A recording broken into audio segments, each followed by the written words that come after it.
दोस्तों आप सभी का स्वागत है इस ज्ञान में। दोस्तों आज की इस वीडियो में हम झारखंड के विभिन्न शासन व्यवस्था से कुछ महत्वपूर्ण प्रश्न को देखेंगे जो आपके आने वाले जेपीएससी पीटी एग्जाम के लिए बहुत ही ज़्यादा महत्वपूर्ण है।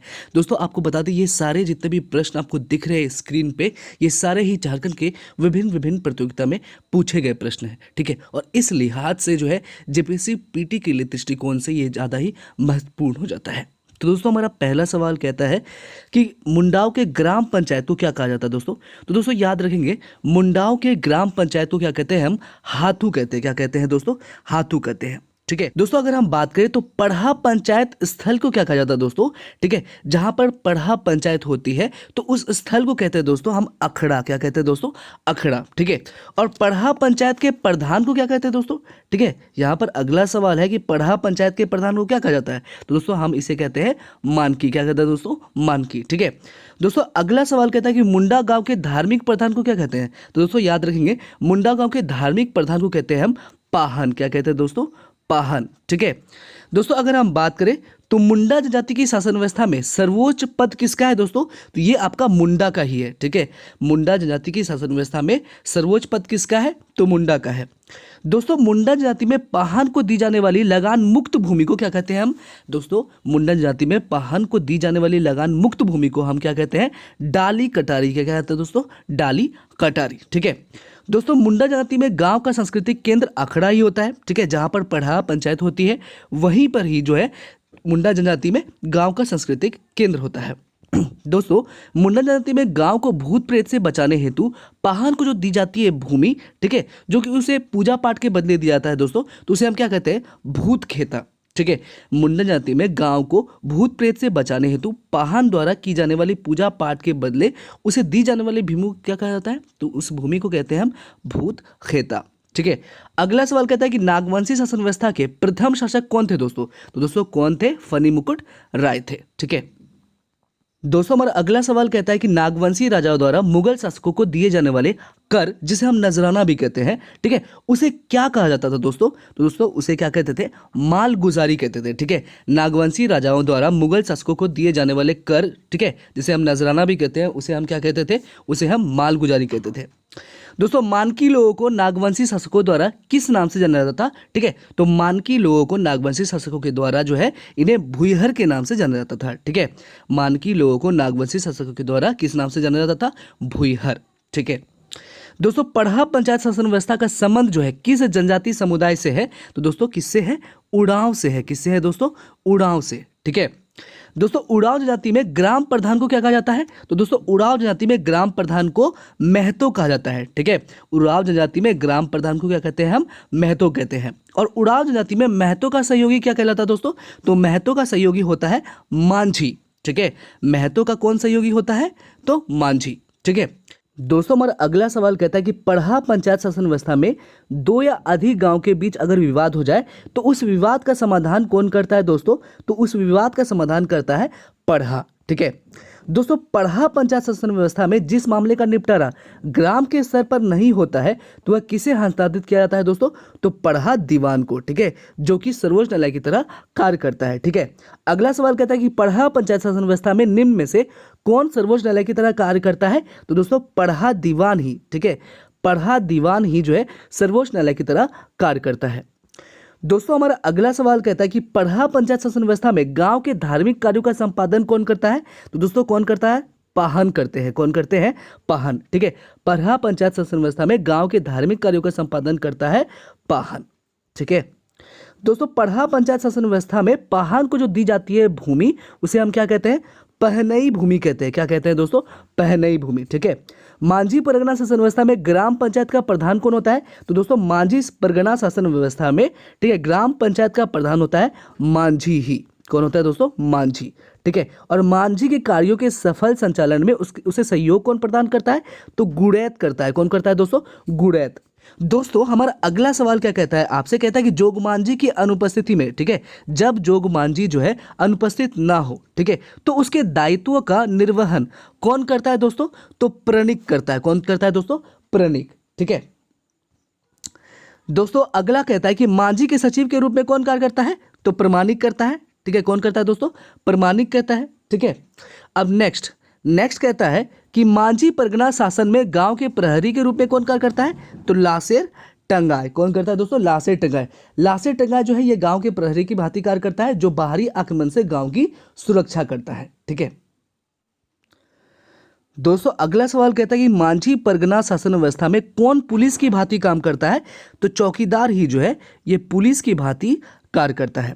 दोस्तों, हमारा अगला सवाल कहता है कि मांझी परगना शासन व्यवस्था में यौन अपराधों के लिए दी जाने वाली सजा क्या है दोस्तों? तो यह है बिटलाहा। ठीक है, मांझी परगना शासन व्यवस्था में अगर कोई यौन अपराध करता है तो उसके लिए कौन सी सजा दी जाती है? तो बिटलाहा दी जाती है। दोस्तों, बिटलाहा के तहत दोषी को किस प्रकार की सजा दी जाती है? तो इन्हें जो है गांव से बहिष्कार कर दिया जाता है। ठीक है, और मांझी परगना शासन व्यवस्था में सबसे हल्की सजा कौन है? तो ये करेला दंड है दोस्तों। ठीक है, जिसके तहत आपको 5 रुपए से 150 रुपए का दंड ही केवल लगाया जाता है। ठीक है दोस्तों, मांझी परगना शासन व्यवस्था में गांव का जो धार्मिक प्रधान होता है वो कौन होता है? तो वो होते हैं नायके। कौन होते हैं दोस्तों? नायके। ठीक है, मांझी परगना शासन व्यवस्था में गांव का प्रधान कौन होता है? गांव का धार्मिक प्रधान कौन होता है? तो ये होते हैं नायके। और मांझी परगना शासन व्यवस्था में निम्न में से किसे भूमि प्रदान नहीं की जाती है? तो भगदो प्रजा को। ठीक है, भगदो प्रजा कौन है दोस्तों? तो भगदो प्रजा जो है ये एक प्रकार के आप मान लें एक वरिष्ठ लोग हैं, जो बुजुर्ग लोग हैं, जो आपके सलाह देते हैं। ठीक है, चलिए नेक्स्ट सवाल कहता है कि होज जाति की पारंपरिक शासन व्यवस्था को किस नाम से जाना जाता है? तो इन्हें हम मुंडा मानकी भी कहते हैं। ठीक है, होज जाति की पारंपरिक शासन व्यवस्था को हम मुंडा मानकी के नाम से भी जानते हैं। ठीक है, निम्न में से किस शासन व्यवस्था को भारत की प्रथम गणतांत्रिक व्यवस्था के रूप में जाना जाता है? तो मुंडा मानकी व्यवस्था को ही, ठीक है, भारत की प्रथम गणतांत्रिक व्यवस्था के रूप में जाना जाता है। दोस्तों, हमारा अगला सवाल कहता है कि मुंडा मानकी शासन व्यवस्था में गांव के प्रधान मुंडा का सहयोगी कौन होता है? तो डाकुआ ही। ठीक है दोस्तों, मुंडा मानकी शासन व्यवस्था में गांव के प्रधान जो है मुंडा होते हैं, और उनका सहयोगी कौन होता है? तो उनका सहयोगी होता है डाकुआ। दोस्तों, मुंडा मानकी शासन व्यवस्था में गांव का धार्मिक प्रधान क्या कहलाता है? तो दिवरी कहलाता है। क्या कहलाता है दोस्तों? दिवरी। ठीक है, मुंडा मानकी शासन व्यवस्था में गांव का धार्मिक प्रधान को हम दिवरी कहते हैं। चलिए अगला सवाल कहता है कि ढोकलो सोहर शासन व्यवस्था का संबंध किस जनजातीय समुदाय से है? तो इसका संबंध जो है खड़िया जनजातीय समुदाय से है। ढोकलो सोहर शासन व्यवस्था का संबंध जो है खड़िया जनजातीय समुदाय से है। ढोकलो का शाब्दिक अर्थ क्या होता है दोस्तों? तो ढोकलो का शाब्दिक अर्थ होता है बैठक। क्या होता है दोस्तों? बैठक। खरिया समाज द्वारा अखिल भारतीय महासभा का गठन कब किया गया था? तो 1934 से 35 ईस्वी के बीच। ठीक है, खरिया समाज द्वारा अखिल भारतीय महासभा का गठन किया गया था 1934 से 35 के बीच। 1934 से 35 ईस्वी के बीच ही खरिया समाज के द्वारा ही अखिल भारतीय महासभा का गठन किया गया था। नेक्स्ट सवाल कहता है कि निम्न में से कौन एक खड़िया जनजाति का प्रकार नहीं है? तो टांगे खड़िया जो कह रहा है ये जो है खड़िया जनजाति का प्रकार नहीं है। ठीक है दोस्तों, बाकी बात अगर हम बात करें खड़िया जनजाति की, तो दोस्तों खड़िया जनजाति जो है ये मुख्यतः 3 प्रकार का है। एक है दूध खड़िया, ढेलकी खड़िया तथा पहाड़ी या सबर खड़िया, और इन तीनों की श्वसन पद्धति में थोड़ा बहुत जो है अंतर पाया जाता है। ठीक है, 1934 से 35 में याद रखेंगे। ठीक है, क्या हुआ था दोस्तों? तो खड़िया समाज के द्वारा ही अखिल भारतीय महासभा का गठन किया गया था। अगला सवाल क्या कहता है दोस्तों? नेक्स्ट सवाल कहता है कि खड़िया जनजाति में, ठीक है, गांव के मुखिया को क्या कहा जाता है दोस्तों? ठीक है, खड़िया जनजाति में गांव के मुखिया को क्या कहते हैं? प्रधान कहते हैं। दोस्तों, हमारा अगला सवाल कहता है और बहुत ही इंपॉर्टेंट सवाल कहता है कि खड़िया शासन व्यवस्था में शासन संचालन में प्रमुख भूमिका कौन निभाता है दोस्तों? तो करटाहा निभाता है। कौन निभाता है दोस्तों? करटाहा। ठीक है दोस्तों, अगर हम करटाहा की बात करें तो यह जो है शासन व्यवस्था में संचालन में प्रमुख भूमिका निभाता है, और ये जो 20 से 25 गांव के लोग जो है पंचायत में किसी योग्य व्यक्ति को ही इस पद पर नियुक्त करते हैं। ठीक है दोस्तों, अगर हम बात करें तो इस पद पर किसी ईमानदार, न्यायप्रिय, बुद्धिमान एवं सामाजिक रीति रिवाजों के जानकार व्यक्ति को ही नियुक्त किया जाता है, और यह पद जो है वंशानुगत नहीं होता है तथा करटाहा को किसी प्रकार का भी वेतन प्रदान नहीं किया जाता है, और यह गांव की शासन व्यवस्था को संचालित करता है तथा गांव के विवादों तथा अन्य समस्याओं का समाधान भी करता है। प्रत्येक गांव का करटाहा जो होता है यह अपने गांव से संबंधित घटनाओं तथा समस्याओं की सूचना जो है सोहर को देने का कार्य करता है। यह विभिन्न विवादों के फैसले से राजा को भी अवगत कराता है। यह पूजा पाठ और जितने भी पूजा पाठ होता है दोस्तों, ठीक है, पूजा पाठ के द्वारा उन परिवारों को शुद्धिकरण भी करता है। ठीक है, जैसे भात भीतर प्रक्रिया आप देख लीजिए। ठीक है, और दोस्तों बात करें तो नियमों को भी अवहेलना करने पर इसे पद से हटाया भी जा सकता है। दोस्तों हमारा अगला सवाल कहता है कि पहाड़ी खड़िया गांव के प्रधान को क्या कहा जाता है। तो दोस्तों पहाड़ी खड़िया गांव के प्रधान को डंडिया कहा जाता है। क्या कहा जाता है दोस्तों? डंडिया। ठीक है, पहाड़ी खड़िया गांव के प्रधान को क्या कहते हैं? डंडिया कहते हैं। पहाड़ी खड़िया गांव के धार्मिक प्रधान को क्या कहा जाता है? तो दोस्तों इसे हम दिहुरी कहते हैं। क्या कहते हैं? दिहुरी। ठीक है, पहाड़ी खड़िया गांव के प्रधान अगर आपसे पूछे तो ये होता है डंडिया, और पहाड़ी खड़िया गांव के धार्मिक प्रधान कौन होता है? तो ये होता है दिहुरी। अगला जो है बहुत ही इंपॉर्टेंट सवाल कहता है कि ढोकलो सोहर महासमिति ने आखिर किस चीज का समर्थन किया था दोस्तों। ठीक है, तो दोस्तों याद रखेंगे ढोकलो सोहर महासभा के द्वारा जो है जाति प्रथा का समर्थन किया गया था, जबकि इस समिति ने पंचायती राज व्यवस्था का विरोध किया था। ठीक है, पंचायती राज व्यवस्था को किसने विरोध किया था? तो ढोकलो सोहर महासभा के द्वारा। ठीक है, तो याद रखेंगे। ठीक है, ढोकलो सोहर महासमिति ने किसका समर्थन किया था? तो जातीय प्रथा का समर्थन किया था। लेकिन किसका समर्थन नहीं किया था? तो पंचायती राज व्यवस्था का विरोध किया था, उसका समर्थन इन्होंने नहीं किया था। चलिए नेक्स्ट सवाल कहता है कि जिसने जंगल को साफ किया और खेती के लिए तैयार किया उस परिवार को क्या कहते हैं? तो दोस्तों उसे क्या कहते हैं? भूई हारस। ठीक है, जिसने जंगल को साफ किया और खेती के लिए तैयार किया उस परिवार को हम कहते हैं भूई हारस। अगला सवाल कहता है ग्रामीण सांस्कृतिक व्यवस्था में बैगा का क्या कार्य है? तो दोस्तों बैगा का कार्य है पूजा पाठ। क्या कार्य है दोस्तों इसका? इसका कार्य है पूजा पाठ। ठीक है, नेक्स्ट सवाल कहता है कि प्रारंभिक काल में मुंडा जाति के भुयहरी पढ़ा के अधिकारी कौन कौन थे? तो दोस्तों कौन कौन थे? कुंवर, कारतो और लाल थे। ठीक है, अगला सवाल क्या कहता है दोस्तों? कहता है कि प्रारंभिक काल में महतो के कार्यभार से पहले उड़ाव ग्रामों का पुरोहिती एवं लौकिक प्रधान कौन था?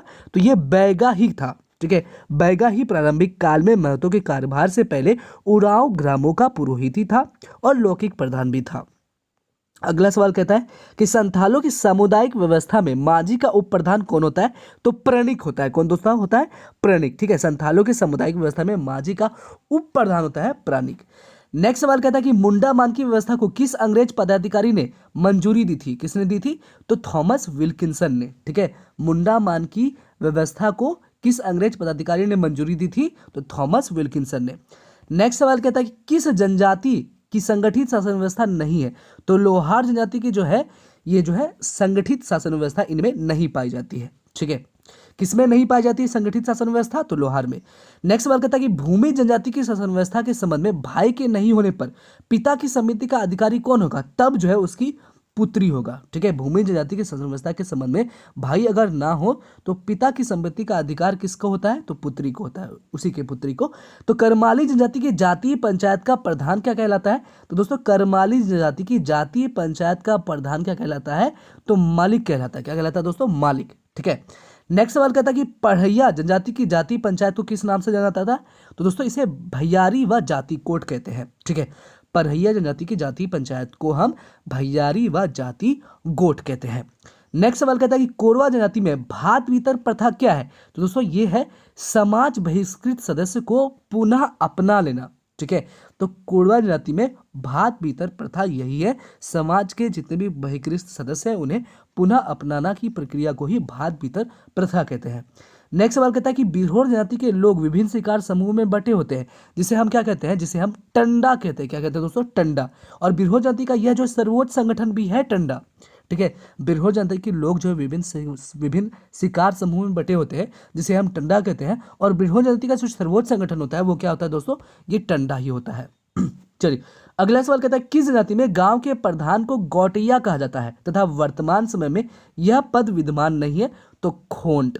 ठीक है, खोंड जनजाति में गांव के प्रधान को गौटिया कहा जाता है, लेकिन अभी जो है फिलहाल जो है ये पद विद्यमान नहीं है।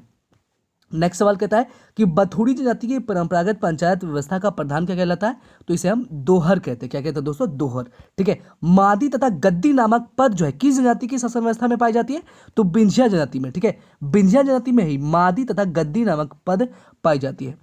चलिए अगला सवाल कहता है कि बेदिया जनजाति में कई गांवों को आपस में मिलाकर अंतर ग्रामीणी पंचायत का गठन किया जाता है, इसके मुखिया को किस नाम से जाना जाता है? तो दोस्तों इसके मुखिया को हम सरकार के नाम से जानते हैं। ठीक है, बेदिया जनजाति में कई गांवों को आपस में मिलाकर अंतर ग्रामीण पंचायत का गठन किया जाता है और इसके मुखिया को हम सरकार कहते हैं। अगला सवाल कहता है खरवार जनजाति में चारों गांव की पंचायत को क्या कहा जाता है? तो चट्टी कहते हैं। क्या कहते हैं दोस्तों? चट्टी। ठीक है, खरवार जनजाति में 4 गांव की पंचायत को चट्टी कहा जाता है। ठीक है, तो ये था दोस्तों जितने भी झारखंड में आपके विभिन्न शासन व्यवस्था पाए जाते हैं उससे कुछ महत्वपूर्ण प्रश्न था जो आपके जीपीएससी पीटी एग्जाम में देखने को मिल सकता है। तो दोस्तों मिलते हैं नेक्स्ट वीडियो में, ठीक है, तब तक के लिए इस वीडियो को लाइक जरूर करें और अगर आप इस चैनल पर नए हैं तो इस चैनल को सब्सक्राइब जरूर करें। तो मिलते हैं नेक्स्ट वीडियो में।